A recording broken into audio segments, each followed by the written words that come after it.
on the pole. Greg Ira alongside. The second row is Mark Brocky. He's driving a Mazda Miata, and Aaron Downey in an incredibly fast, well-turned-out Mazda RX-3. Lots of fun to watch that car. Third row is the 64 of Austin Snader and Michael Sturm. Snader in an RX-8 and Sturm in the Sturminator design Honda Prelude SI. Row 4, defending champ Sam Halkias, number 83 in his beautiful Triumph TR6, and the 95 of James Samaras in the Mazda Motorsports RX-7. Row 5, the 52 of Don Tucker, the Labware Mazda Miata, and the 7 of Steve Semetchik out of Brookfield, Wisconsin in his Mazda RX-7. Row 6, the 17 of Sam Moore in a BMW Z3. The Bavarian Motors entry, and the number 82 of Stephen Epperly, all the way from Oregon. Nice to have him make the tow in the Renaissance Care Datsun 260Z. Row 7, the 70 of Steve Hickam in the RX-8, and the 09 of Gary Matz in the RX-7. Row number 8, the 88 of Terry Jesk. It's a Mazda Miata, and the 77 of Rick Kozdrowski in his Caterham 7. That's the beautiful Lotus. Row 9, the 71 of Jason Albright in the RX-7, along with the 15 of Brian Haupt, also in an RX-7. Row 10, the 6 of Charlie Clark in the Mazda, and the 01 of Dennis Golden in the Mazda. We'll get you the rest of the lineup in just a minute, but the pace car is making the move in, and John Brocky in that beautiful number 89 Margaret Peterson Bars Mazda Miata on the right side of the track. On your side, or your view of the screen, now sitting on the left with that beautiful orange 240Z of Greg Ira alongside, and we're green! We are underway. The E-Production National Championship is under contest, and Greg Ira, good power in that Datsun motor.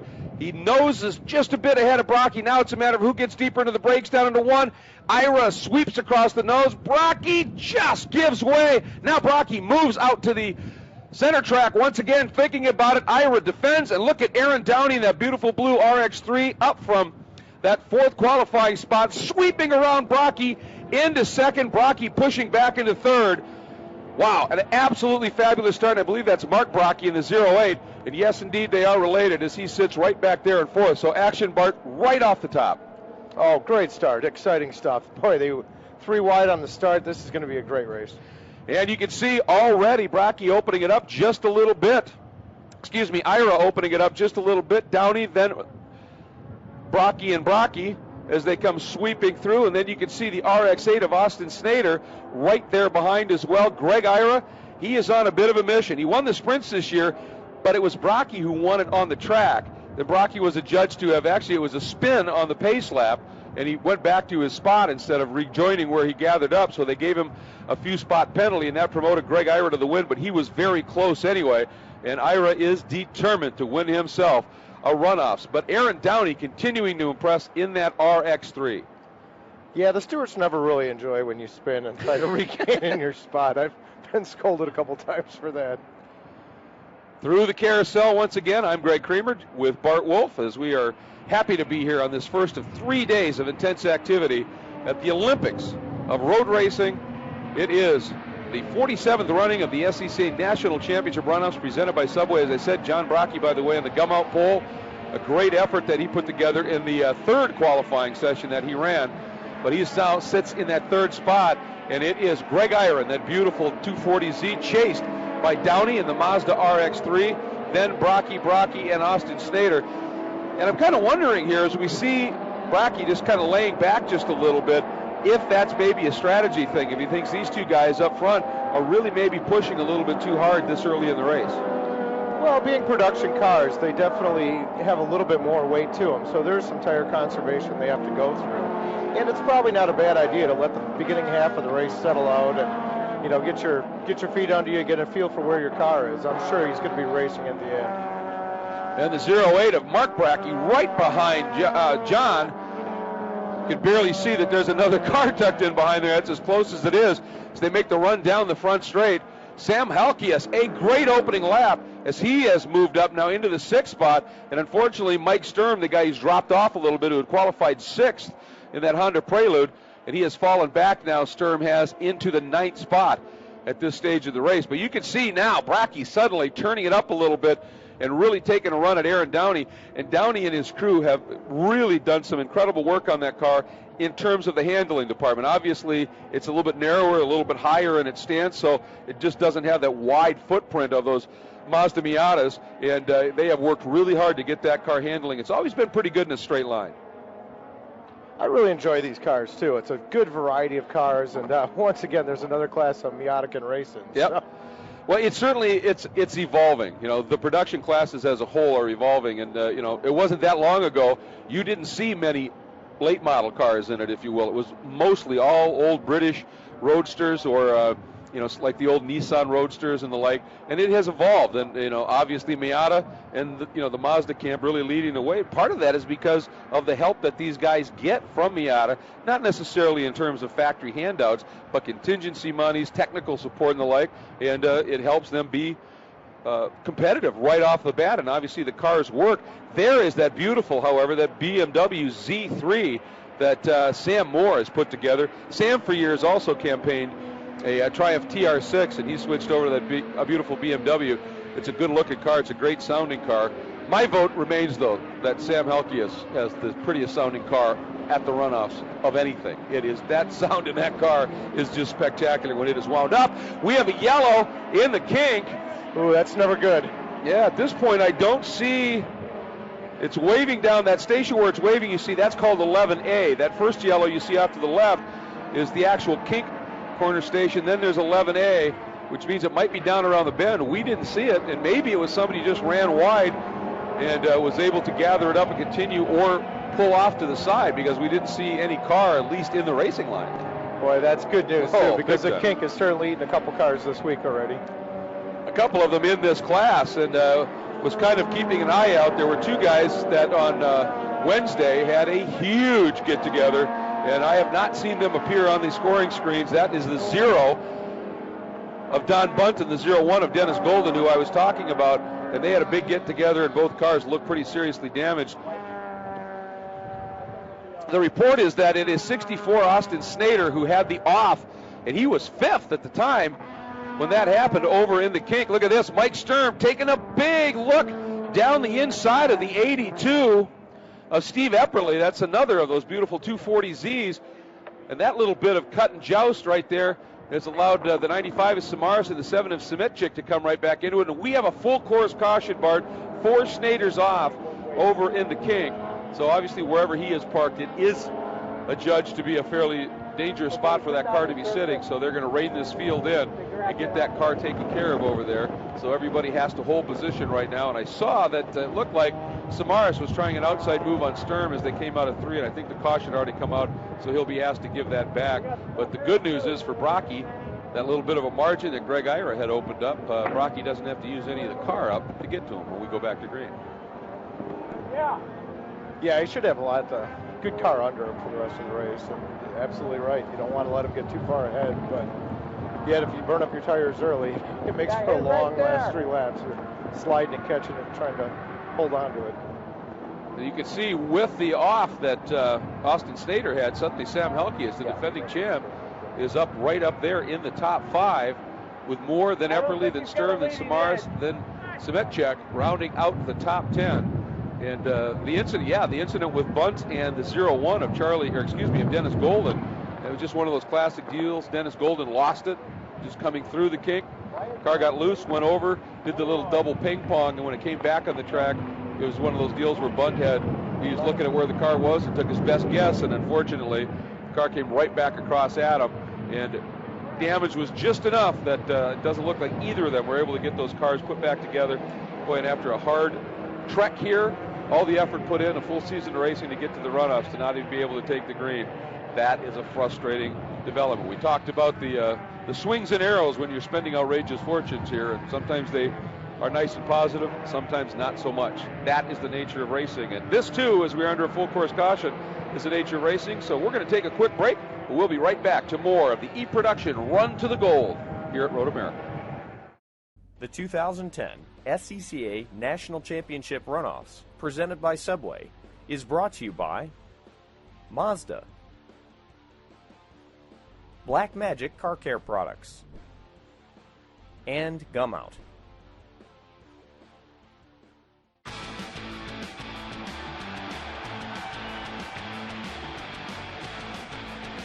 Forget the rock. Let's roll. Follow your inner driver to the all-new 2011 Mazda 2. It's Zoom Zoom. Concentrated.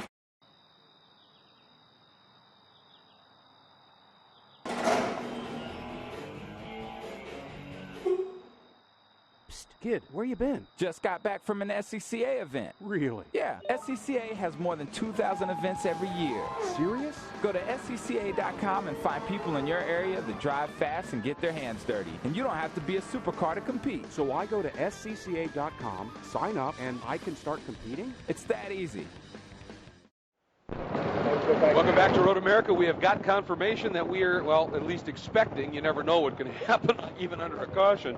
But we're expecting to have the lights go out on the pace car as they head down to Canada Corner, which is just about 3 corner stations away from where they are right now, between the carousel and the kink. And then we're going to be going back to green as we will be completing our 5th lap. So if we don't run into a time issue, we can still get 7 or 8 laps of racing to unfold here at this 47th running of SCCA's National Championship Runoffs, presented by Subway. And this is going to be fun when this one gets going. Oh, and you can see the guys vigorously scrubbing the tires there, trying to get some heat into it, get some heat into those brakes. Real common thing is not getting enough heat into the brakes, and boy, the first time you go to use them, it can really spin you out and cause some havoc. Well, I'll tell you, the guy that I'm feeling a little bit sorry for out there, not for anything other than the fact he's driving that beautiful Lotus Caterham M7. There's not a lot of stuff around him in this breeze and cold conditions. That's got to be a chilly day in the office right there. Lights are out as they head through Thunder Valley up through Billy Mitchell Bend. And that means one more turn. It'll be turn 14. Pace car will head on into the pit lane, and we will be going back to racing that beautiful orange 240Z of Greg Ira. The First Coast Auto Financial HealthLink machine is going to lead them away, with the red number 89 of Brocky right behind. Then Aaron Downey in that beautiful blue Mazda 3. Then Mark Brocky in his Mazda Miata. And then Sam Halkias. And it'll be interesting watching Sam when they get on the pedal. That thing's got some serious grunt in the engine department. You got to be a little careful. You got to stay in line. Those starters will really keep an eye on you there. But looks like he did a great job. We're green, and did Brocky time that beautifully. He hit the throttle, the green was out, and then he moved. He read it to perfection. Now we'll see what Ira can do on the run up here. And not a lot he can do, and Aaron Downey dives to the inside of Ira. He picks up 2nd spot. So Aaron Downey slots into 2nd behind Brocky, with Ira 3rd. Then it is Mark Brocky in 4th. And it looks like Sam Halkias, he hung on to 6th. But look at the guy making that huge move, that BMW Z3 of Sam Moore. He started 11th, and he right now is up into 7th, right behind. There he is, just popping into view behind that white TR6 of Halkias. It looks like Greg Ira is going at it with Mark Brocky on the way down into turn 5. Here we go. Oh, and look at that. Ira now he got around Brocky and was thinking about Downey again. Couldn't quite do it. And John Brocky leads down into 5. And again, Ira using the snort of that 240Z. He's just got a good engine in that machine, and he's able to get that torquey launch out of 5 and climb that hill. And going into 6th, that is a corner you can pass in, but you had better be all the way alongside by the time you get to that turn-in point. Oh, absolutely. That was actually pretty amazing. There's not a lot of successful passes made up into 6, so he really had a good run and used it well. I have the feeling Greg Ira is going, I do not want to let John Brocky out of my sight. If he gets away, it's going to be a tough day. And right now, I'm going to do everything I can to stay close. And boy, look at him. And you can see Brocky, that red Miata, just planted all the way through the carousel. And Ira, that car is just dancing. Boy, I don't know if he needs to get his tires up to temp or get a little bit more air pressure built up. But boy, he's hanging on. He's doing a heck of a job. And again, Aaron Downey in that, and I say this with all love, ancient RX-3, they have done a fantastic job with the prep on that car. His Mazda Motorsports and RoundPeg.com team doing a great job. And it is Brocky, Ira, and Downey that close. There is your margin. And Brocky got a little loose. Ira ran wide, but Brocky, the back end, stepped out through 12. And that made it interesting. Then a little bit of a gap now back to Mark Brocky, the yellow Miata, and the rest of the field behind. 89, John Brocky through 14. Everybody's a little wide of that apex down there, but building speed for this climb up the hill. And longtime instructor Duck Waddle from Skip Barber used to always say, the apex was the safest place to stand on the racetrack. I think of that every time as I miss one. Exactly. Ooh, look at the run that Ira got now as they got up over the top of the hill. Looks to the inside, not going to do it this time. Brocky deep into turn 1 on those brakes, and it pays off. A couple of years ago here, actually, I saw one of the greatest T-shirts I've ever seen in my life. It said, "If you spin often enough, eventually you'll hit an apex." I thought, now there's a racing shirt. Very appropriate. Should wear that underneath the driver's suit. Not you, I'm just saying generally. Thanks, I appreciate it. Well, I should. Let's put it that way. Again, there's that margin, and there's Mark Brocky, and we've got a new 5th place. That is Moore. Boy, he is having a great race out of Kannapolis, North Carolina, and that number 17, Hoosier Tire Bavarian Motors BMW Z3. Absolutely great package. There he comes, right down the hill. Absolutely glorious car, and they have done a lot of work on it, and clearly, by the time they got to the runoffs at the end of this very intense season of national level racing in the Sports Car Club of America, they've got it pretty well sorted, and it is working here. Alkius, there is the number 95. That is Jim Samaras out of Oconomowoc, Wisconsin. Very much. This is his home track, and he is having a fabulous race. Overall, didn't have a great season in terms of points in the Central Division of 10th. Oh, is that Downey? That may have been Aaron Downey. Nope, check that. Steve Smytchek in the RX-7 has gone around. Ooh, man, I saw that blue behind those tires. So Smytchek, at the time that happened, he was running in the top 10 in 10th. That'll frustrate you. Oh, very, very slow, lazy kind of spin there. But luckily, a lot of times he'll hit the tires pretty hard and have a mess. So at least he can continue on and maybe work his way back up. Good battle right here. The number 52 of Tucker and the 48 of Sturm having a very solid run as they make their way down. Watch for them to come through once again. There is that beautiful Caterham 7. Meanwhile, back up to our lead battle, and it has gapped out just a little bit. Brocky has a little bit of a margin in hand over Ira, about the same back to Downey at this point. There goes Moore and Halkias as they sweep onto the front straight, but John Brocky going to complete lap 7 of a scheduled 13. Again, we do have that time concern, but so far, looks like we might be able to get this full race in. Oh, that'd be great. You'd love to have a whole race for you. You hate to see them cut short. I believe the Spec Miatas were a couple laps short of their goal, but I'd like to see them end under green. Well, just because there's a gap now doesn't mean, as you said, somebody who's gambled on something that might pay off or might cost them something.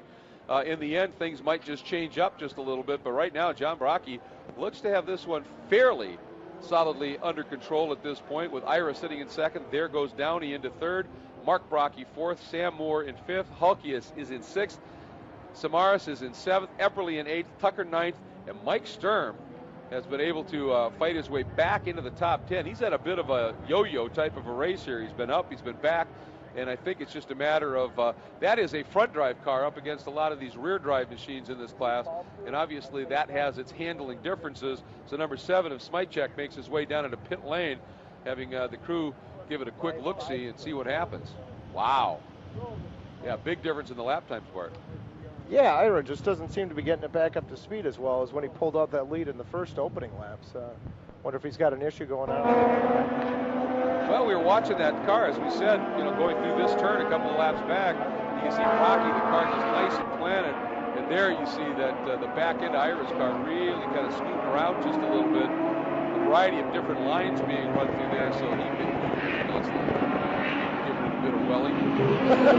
Boy, that'll definitely catch your attention. You're carrying some pretty good speed by the time you exit that carousel. And the other thing to remember is this is a long, long week of practice, testing, and unfortunately, you do completely check over the cars, but you can have sway bar link brake, or usually it's only a couple $1 part, and all of a sudden it can change your whole fortune. Downey a little bit nervous out there, but it looks like he might be closing it up on Ira just a little bit. We'll take a look at the lap times this time through. The last lap, he was about a second off of Ira's time, so we'll see what he's able to do here. Certainly is driving the wheels off of that RX-3. Meanwhile, there is Greg Ira up through 14 and onto that front straight. Got to be a little bit frustrating when you're giving it everything you've got, and that red car of Rockies is becoming a smaller red dot off in the distance, and there's really nothing you can do. But you still got to keep pushing, because unfortunately racing fortunes change in just no time at all. So you never know what's going to happen, and I'm sure he's driving the wheels off. Let's take a look at those times and actually know Downey is, again, a bit slower than Ira at this point.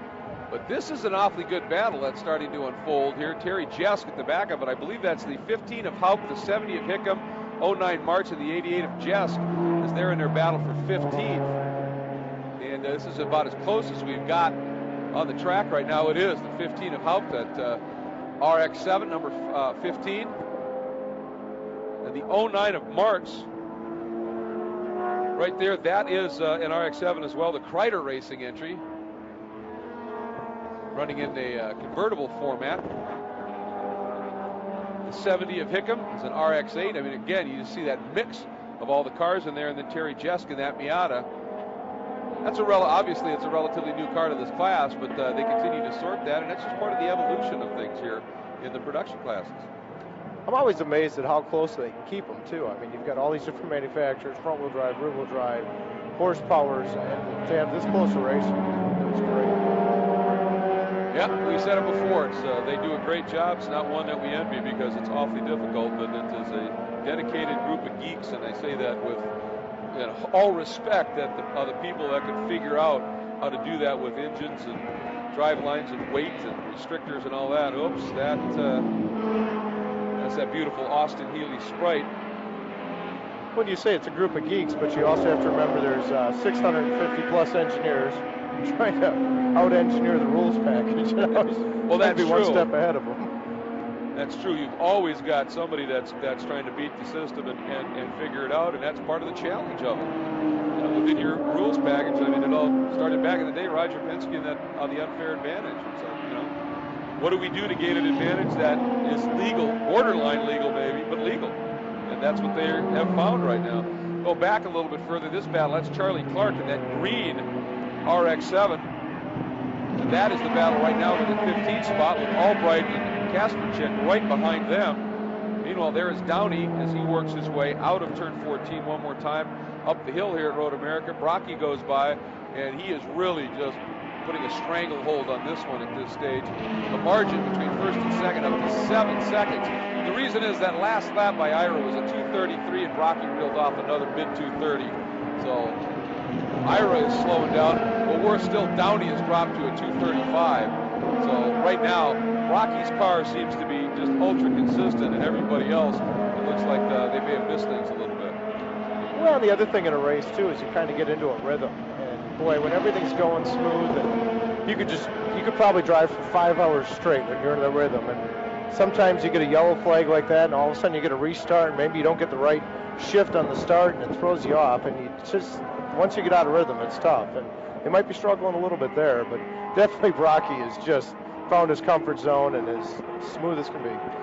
He's actually an interesting story, and I teasingly blame him for starting the Miata revolution in a way in this class, because a couple of guys, he used to run this Yenko Stinger, basically a Corvair that was just heavily tricked out. And who is that? That's the number 7 again, who's coming out of the pits, just letting these guys go through. So, but he had been running that car, and he was always right there in Central Division, winning second or whatever. Oh, it was so neat to see him out there. Wasn't it? And throwing that thing around. Then he'd get to the runoffs, then he'd be 10th, 11th, 12th. And he finally, it was the classic deal. If I can't beat him, join him. And at that point was a few guys were starting to run that Miata Roadster. And he said, all right, picks one up, and in 2003 wins the championship his first year doing it. And after that, everybody started getting the Miata Roadsters and going with it. But it's been since 03 since he won that. And so he is an awfully hungry guy. He's had a lot of success at Nationals and at the Sprints, but hasn't put that one together. But Ira right there working through that traffic, that was a nice arc. Yeah, it was a little spooky there. I don't know if I would have put that big of a lead. I might have backed off a little bit, but kudos to him. Wow, yeah. And that's where we got a car pulled off, so we got a caution down there. The safety vehicles taking care of that machine, trying to get it out of the way. The nice thing is from there, if they can hook to it, they can pull it up and just yank it right off the track. There's a little crossover just past that Billy Mitchell bed that they can get to. So coming up the hill right now, Brocky puts lap 10 in the books. One of the things I've noticed racing all over the United States is the safety team at Road America is just absolutely amazing. and they definitely do everything they can to keep the racing green, and sometimes they're actually out in harm's way quite often. If you look at the speed of the cars going by there's people walking around that truck trying to get them strapped in. So they really are racing fans and want to keep it green instead of going full course yellows. And by the way, the bad news is that car that they're addressing there at the exit of 12 is Mark Rocky, who's running in the 4th spot, and apparently had something go wrong and just pulled off to the side of the track and put that EV crew to work. But you are absolutely correct. It's been my pleasure and just been very fortunate over the years to be at a lot of racetracks, call a lot of racing, and there is no track has a better team than Road America's in terms of doing that. And when they get other, series or other regions or whatever that show up, and they just work so well with those groups, and it just, like ALMS will show up and they've got a crew as well. They augment it and they just work like clockwork together. They are a superb crew, and it's very impressive. We got a problem here. He was kind of off the gas just a little bit. That's the 09 of Gary Martz in that Kreider Racing Mazda RX-7, who'd been right up in that. As a matter of fact, was knocking on the door of an 8th place finish. He had closed on the 15 of Hopt, and now he's got problems, a little bit of smoke. We get the report, and he's pulled off, and look at that, just chatting with the worker. The worker, just in case you were wondering what that signal was, that they need a tilt bed for that car, so he noticed something must have locked up in it and said a wrecker's not going to do it. So they know right away they're going to need a tilt bed to get out there and get that car removed at the end of the session. And another good opportunity. We talked about the EV workers, but another shout out to all the volunteers that make this happen. Some 500 strong come here, and of course the ones that are so obvious are the corner workers in white out there on the corners in harm's way, and a lot of times making that kind of a response, getting down there, and they're on their own dime. Volunteers, an absolute key word. They get a good party at the end of the night, and they get a lunch during the lunch break here, but the rest of it, they're paying their own lodging, their own travel, the whole deal, and they're here because they love it as much as anybody behind the wheel of these cars. Oh, absolutely. We couldn't do it without them.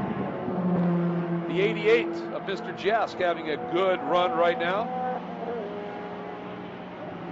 There, that's the 15 of Hopt. And there is the 70 of Hickam in that RX-8. That's a car with a good future in this class, obviously, with the development, and we've talked about the help that all of these guys that run the Mazdas get. And Mazda takes, I've noticed, great pride in their tagline whenever they sponsor something that says, on any given weekend there are more Mazdas road raced than any other type of car. And you come to the runoffs and you take a look at the percentage of entry, and it's a fact. Oh, it is amazing, and I love the tagline because you really start looking at it. It's absolutely true. It's great to have a friend like that in the sport. Hout, the number 15, working his way up through the field. I mean, he started in the 18th spot, Brian did, out of Spring Hill, Kansas. He was the winner of his division, which is the Midwest division. Only one win, but 6 podiums, so he was a point-scoring machine. And he has now fought his way up into 8th. And right there is a good look at Mike Sturm, the Sturminator.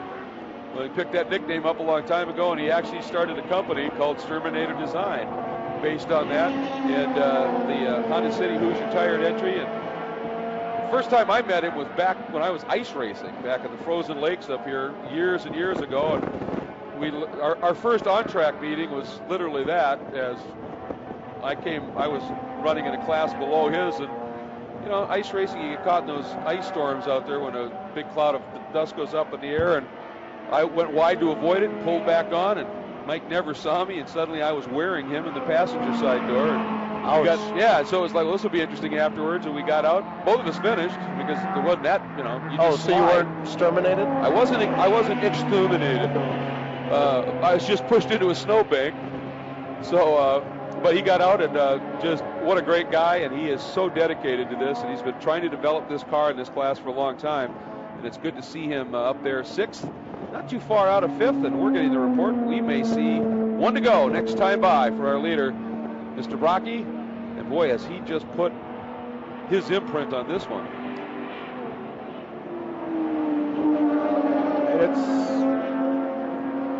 Well, we're getting reports now. Apparently, the camera guys that are shooting this for us and a couple of the corner workers have indicated there are little wisps of smoke on occasion from the back of Rocky's car.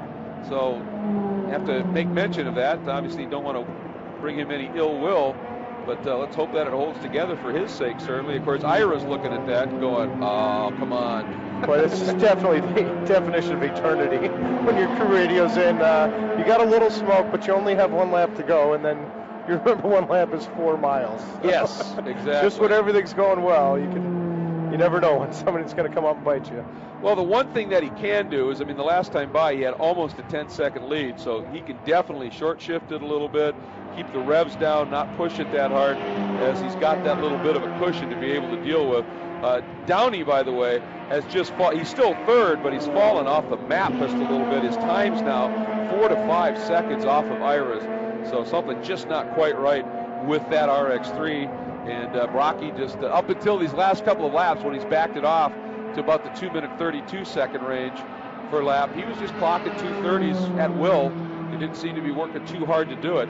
But now, that little bit of concern. I've been watching. I have not seen a little puff of smoke yet. But it could just be the angle that we're watching here right now. Or they just want to give an ulcer to his crew chief, which well, that could be. Certainly could be happening. Well, he's not totally backing off, is he? Using all the exit in the rumble curve over there out of 8, heading into the carousel. This is about the point in the lap where you start hearing every single little noise and ting, and it's a long distance from here to the finish line. It's funny, we hear race announcers say that all the time, but and everybody goes, "Oh, please, that's so cliche." But it's true. I mean, it's just, you get in there in that last couple of laps, it's like anything. You're just, "Oh, please don't break." What's that? What's that? I mean, you do. Rocky, here he comes, one last time. Into Canada corner. Well, he's giving himself lots of room down there, isn't he? Wasn't necessarily near that approach curve. Smart racer, yep. Definitely. Billy Mitchell Bridge, or where the bridge used to be, now the bend, and if he pulls this one off, he is going to be winning the Pace American Production Championship. So a very big day for John Brocky, along with that gold medal at the Runoffs. It's been a long time since his first one. Up the hill he comes. Brocky, the checkers are waving. He flashes underneath. Mr. Calm and Cool. Yeah, I thought I would have seen a little more emotion on him, but I'm sure it was pretty strenuous. There it is. There it is. All right. Well, you know what it was? It just took him that long to unclench his hands off the wheel. And here comes Greg Ira. And I'll tell you what, it obviously didn't go quite the way he wanted today. And he would have loved to have been able to bring this one home for that Runoffs gold medal. He also had a shot at the Super Sweep Award, which we haven't talked too much about. We'll fill you in on that because we've got another eligible driver in the next race we'll be doing. And here comes Aaron Downey, as I said, whose lap times just sort of fell off, but he still is going to be wearing a medal around his neck here at the Runoffs, the bronze medal, the podium. You get the gold, silver, and bronze, and he certainly earned it with a great drive. Sam Moore in that BMW, a superb day for Sam, as I said, started 11th. Uh-oh, and we've got the number 70 of Hickam, who had a fantastic drive going, up from 13th, and worked his way well up into the top 10, and damage severe to the front end of that car. There's the signal. They're saying that a worker's saying the driver is okay. But boy, that's no way to end a race. No, man, how frustrating. Get that close to the end. And to have something like that happen. Samaras, by the way, is 5th. And Sturm brings it home at 6th. But maybe the drive of the day so far is that of Haupt. Brian Haupt started 18th and comes across the line in 8th spot up against a pretty intense field of some top-class competitors in E-Production. So kudos to him. Superb job. He could be up for the Sunoco Hard Charger Award. He very well could be up for that. Absolutely. But this guy, he's just up right now. He is pumped. He has got himself another gold medal and a national championship. And coming on a track that is truly near and dear to his heart, obviously. He's running Central Division, which this track is part of for many, many years. And to be able to win gold at what would essentially be a home track for him these days, I think, is pretty special, and he is going to be one happy camper when he heads down to that Mobile One winners interview and our John Bizignano. But he's enjoying this lap. Oh, absolutely. I'll bet she was really focused at the checkered flag, because as the cool-off laps gone on, the celebration's gotten larger and larger, and maybe overtaken by some emotion, too. You try so hard and so long, and such a long week to finally get there. It's got to be just a relief. It's a very big deal. I mean, I've been announcing these for a long time, and more than a few times. You know, we've had somebody almost lose it, you know, during an interview at the end because they have dedicated so much to this moment, winning that gold. I mean, it's like we said, we compare it to the Olympics, and it is the Olympics of amateur road racing, and these guys, you know, it's a passion that is just unimaginable on a lot of levels, and to bring it home finally. I mean, Sam Halke, as last year, he got his first gold medal in his 21st runoffs. You know, and I mean, you can just hear it in the interviews last year that it was something that you really can't express sometimes, and it's a beautiful thing. And for Mr. Brocky, he did it once before, but it was a long time ago in '03. To be able to bring it home and to do it with a dominating performance from pole, I don't think there's any. I mean, we can take a look. He's the only guy who got sub 2:30, so he easily has fast lap of the race. So, I mean, he's swept everything that you could possibly sweep here in terms of the laurels that are going to be giving out, and that's a pretty good day. Oh, absolutely. Just smooth, well-run race. Looked like he was always in control, except for here where he tried to pull into victory lane, but he still has to do a checkered flag lap. Well, again, that might be a little bit of that emotion you were talking about. I think he saw the grid marshal or pit marshal pointing him over, and I think maybe he thought, no, I want you to turn in there, and he was just saying, no, stop here, because this is where you're going to be able to do your interview. Well, and he is champion, so you can do no wrong. Exactly. Just whatever you want. Enjoy every second of it. Exactly. And John Brocky, Fargo, North Dakota, home for John. So a long haul, even though it's still in division, to get here and to have it pay off like this is pretty special. You can see that orange nose of Greg Ira popping in right behind. We'll be putting a silver medal around his neck. After that restart, you just walked away from him. We needed a clear track. That's the strength of this car. You know, Greg's got a phenomenal power plant on that thing. And so if he stayed ahead, he was going to be really tough. Okay, but this is a power circuit. It's a handling circuit also. But my gosh, at sometimes he was just powering by you. Lots of torque, lots of HP. But once you got ahead of him, you could use everything this car had. Right. From corner 5 to the last corner, it's a handling track, not really power. That's the forte of this car. Now, why'd you have so much trouble getting to the winner's circle, mate? I mean, my gosh. You didn't put a wheel wrong, and then it took you 20 minutes to find where you're supposed to be to get the lovely Betty. Bonnie is going to. There's your medal.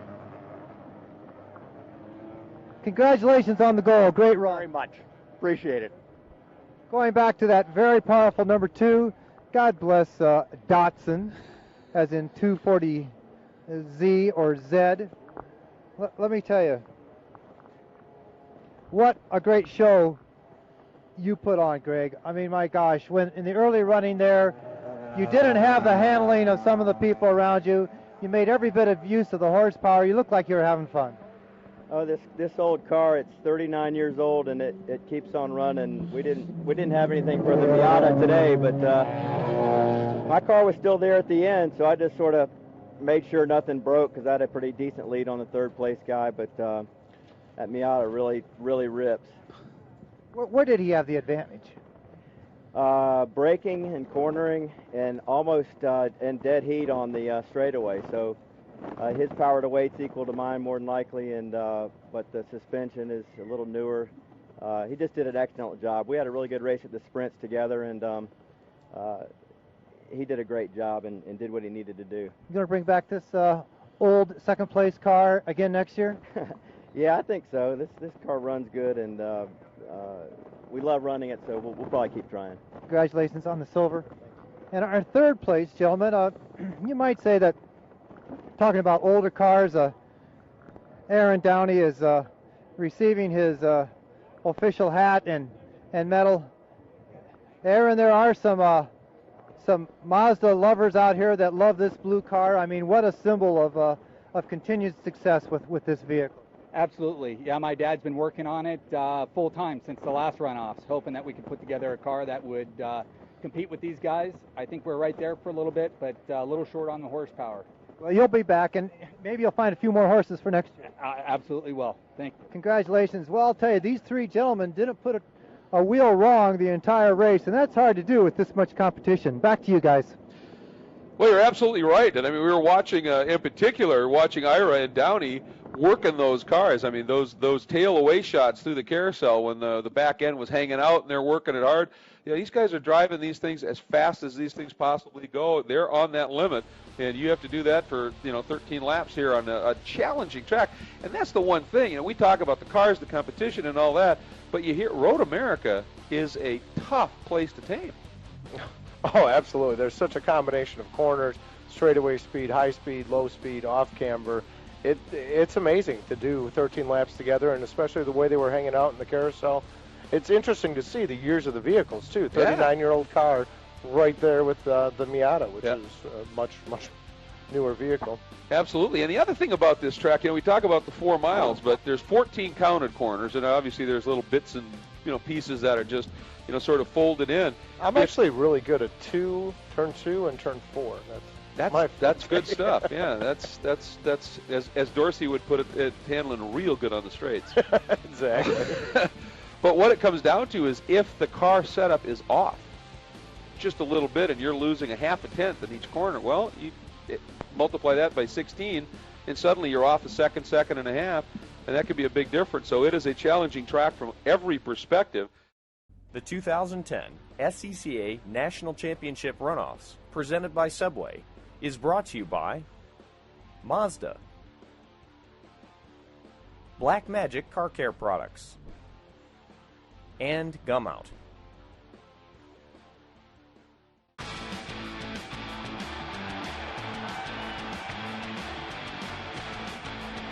Forget the rock. Let's roll. Follow your inner driver to the all-new 2011 Mazda 2. It's Zoom Zoom, concentrated.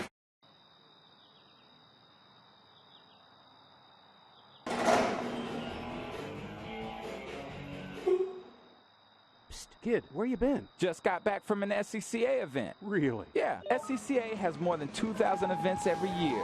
Serious? Go to SCCA.com and find people in your area that drive fast and get their hands dirty. And you don't have to be a supercar to compete. So I go to SCCA.com, sign up, and I can start competing? It's that easy.